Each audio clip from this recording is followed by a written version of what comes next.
Good afternoon, everybody. We have just concluded an enormously productive day.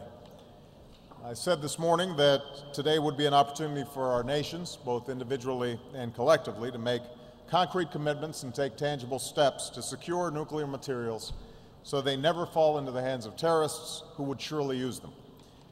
I want to thank all who participated in this historic summit, 49 leaders from every region of the world.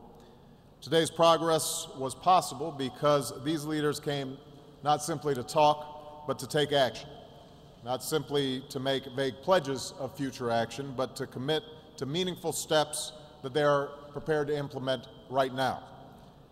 Today, we are declaring that nuclear terrorism is one of the most challenging threats to international security.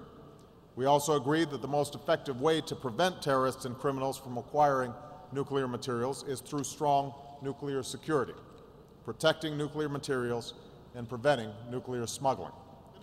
I am very pleased that all the nations represented here have endorsed the goal that I outlined in Prague 1 year ago, to secure all vulnerable nuclear materials around the world in 4 years' time. This is an ambitious goal, and we are under no illusions that it will be easy. But the urgency of the threat and the catastrophic consequences of even a single act of nuclear terrorism demand an effort that is at once bold and pragmatic. And this is a goal that can be achieved. In a major and welcome development, Russia announced that it will close its last weapons-grade plutonium production reactor. After many years of effort, I'm pleased that the United States and Russia agreed today to eliminate 68 tons of plutonium for our weapons programs, plutonium that would have been enough for about 17,000 nuclear weapons. Instead, we will use this material to help generate electricity for our people. I would also note that the United States has made its own commitments.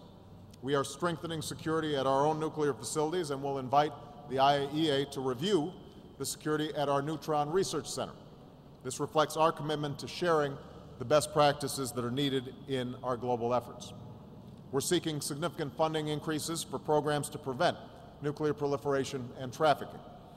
And today, the United States is joining with our Canadian partners in calling on nations to commit $10 billion to extending our highly successful global partnership to strengthen nuclear security around the world. To reduce nuclear arsenals, President Medvedev and I signed the historic New START Treaty, not only committing our two nations to significant reductions in deployed nuclear weapons, but also setting the stage for further cuts and cooperation between our countries. To move beyond outdated Cold War thinking and to focus on the nuclear dangers of the 21st century, our new nuclear posture review reduces the role and number of nuclear weapons in our national security strategy.